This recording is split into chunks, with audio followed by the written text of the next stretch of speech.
Religião sempre foi um assunto que causa muita polêmica, mas dentro desse tema tem algo que, infelizmente, chama muito mais a atenção das pessoas do que os próprios milagres que acontecem no meio. E isso, com certeza, é a grana que os famosos guias religiosos possuem, principalmente daqueles que estão na mídia. Eles possuem verdadeiros impérios. Um deles é o Edir Macedo. Ele foi considerado o pastor mais rico pela revista americana Forbes em 2013. Mas de onde que vem todo esse patrimônio? Como que ele conseguiu conquistar tudo isso? É o que a gente vai descobrir no vídeo de hoje.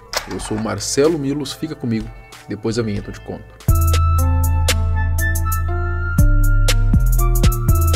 Edir Macedo Bezerra, o famoso bispo fundador da Igreja Universal do Reino de Deus. Além de bispo, ele também é televangelista, escritor, teólogo e empresário brasileiro. Só pela apresentação já dá para ter uma noção das maneiras que o Edir faz dinheiro. Mas tem um outro ponto importante que com certeza o faz faturar muito. O bispo é dono da Rede Record e da Record TV, o provavelmente segundo maior canal do país hoje. A revista Forbes, no ano de 2013, falou dos líderes evangélicos mais ricos do Brasil, e o primeiro deles é ninguém menos que Edir Macedo, com mais ou menos 2 bilhões de reais em patrimônio. Bilhões, tá? Brincadeira, né? Eu acho que o Edir faz qualquer multimilionário de marketing digital parecer um mendigo perto dele. Pobre é uma coisa triste. Mas como será que o bispo de 78 anos se tornou bilionário? Edir Macedo nasceu em uma família católica na cidade do Rio das Flores, no estado do Rio de Janeiro. Acabou abandonando a escola dos 11 aos 15 anos quando decidiu que ajudaria seu pai em um bar. Mas assim que ele se mudou com sua família para Simão Pereira, em Minas Gerais, ele voltou com os estudos. Um tempo depois, sua família decidiu se mudar de vez para o estado do Rio de Janeiro. Apesar da família ser católica, certa vez sua irmã teve um problema de saúde e depois de buscar várias formas para se curar, o que incluía até mesmo um centro espírita, ela se converteu ao protestantismo. Isso porque ela recebeu a cura de sua doença, que era ligada à asma, enquanto ouviu a pregação do bispo Robert McAllister na rádio. Com a sua irmã curada, Edir, que tinha 19 anos, começou a se questionar e se aprofundar no estudo da Bíblia e começou a ir na Igreja Nova Vida, no Rio de Janeiro, onde inclusive conheceu Esther Bezerra, sua futura esposa. Bom, acho que ninguém pode negar o mérito do cara também, né? Afinal, durante toda a vida, o Edir foi sempre muito estudioso e trabalhador.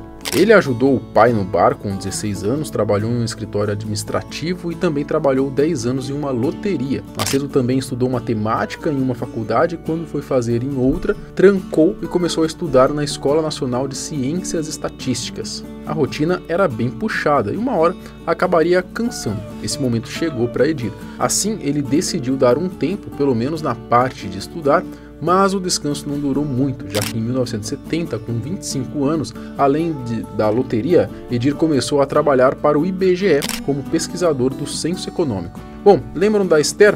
Então, em dezembro de 1971, Edir e ela se casaram.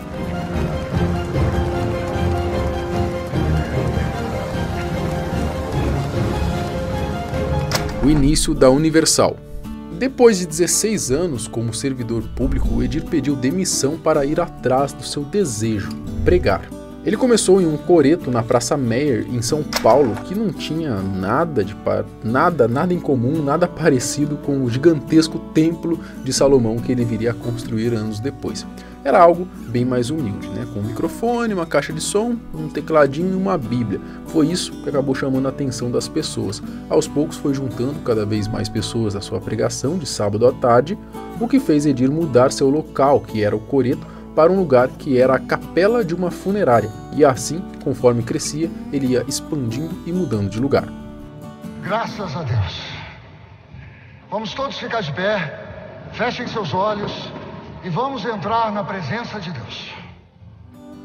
Depois foi para o antigo cinema e teatro Bruni Meyer, no Rio de Janeiro, no ano de 1977. Na época, Edir Macedo não estava sozinho no projeto, ele contava com a ajuda de Romildo Ribeiro Soares, seu cunhado, que hoje é mais conhecido como o missionário R.R. Soares. Ele mesmo, do Estou Seguindo a Jesus Cristo, do Show da Fé. Jesus Cristo, atrás não volto não. Atrás o mundo Jesus aprendi. Porém, por uma desavença de opinião relacionada à expansão da Igreja Universal, na qual RR teria ficado em minoria, a dupla se desfez e Edir se tornou responsável pela igreja. Já R.R. Soares, em 1980, fundou a IIGD, Igreja Internacional da Graça de Deus. Mas você não vai fazer só isso, Edir. Eu vou te dar a oportunidade de ministrar os cultos quando surgir o momento certo. A gente vai trabalhar firme nos bairros pobres para atrair as multidões. Mas é exatamente isso que eu quero, poder ajudar as pessoas. Ah, meu amigo, Deus ouviu minha oração. Tendo todo o poder de decisão nas mãos, Edir viu a Universal crescer bastante. Em 80, os membros cresceram consideravelmente, então começou a espalhar e ramificar em diversas igrejas pelo país. A expansão foi rápida. Em 90, tinha a Igreja Universal em todos os estados do Brasil, somando aí mais de 2 milhões de membros. Além disso, o pensamento relacionado à separação de Macedo e Soares era com relação a expandir para o exterior, que era uma vontade de Edir. Bom, pertinho ali dos anos 2000, em 98, a rede já tinha mais de 3 mil igrejas espalhadas por mais de 50 países. Com todo esse desenvolvimento, com certeza, a vida do bispo já tinha mudado bastante desde os tempos de pregação lá na praça. A fortuna. Todo o processo até Edir chegar no patrimônio que tem hoje começou lá na expansão da igreja. No final de 80, ele conseguiu 15 minutos de programa na Rádio Metropolitana no Rio. 6 meses depois, começou a apresentar o programa O Despertar da Fé, no canal de TV, que na época era aí a TV Tupi, que faliu.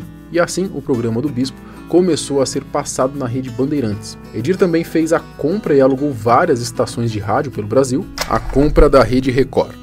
Em 89, morando nos Estados Unidos e mandando em tudo e mais um pouco, Edir ficou sabendo pelo advogado da Universal que a Record estava sendo vendida. Ele ficou interessado no assunto. O BO era que o canal de televisão estava devendo a bagatela de 20 milhões de reais e ganhava apenas 2 milhões e meio por ano. Precisa ser muito bom em conta e nem um mestre do empreendedorismo para ver que a conta não batia e o prejuízo era certo. O motivo da venda do ex-proprietário fazia muito sentido. Aliás, o ex-proprietário era Paulo Machado e ninguém menos também do que o próprio Silvio Santos. Depois de conversar e fazer um acordo com os dois, Edir comprou a emissora no mesmo ano, 1989, e parcelou a dívida, que, lembrando, era aí de 20 milhões de reais.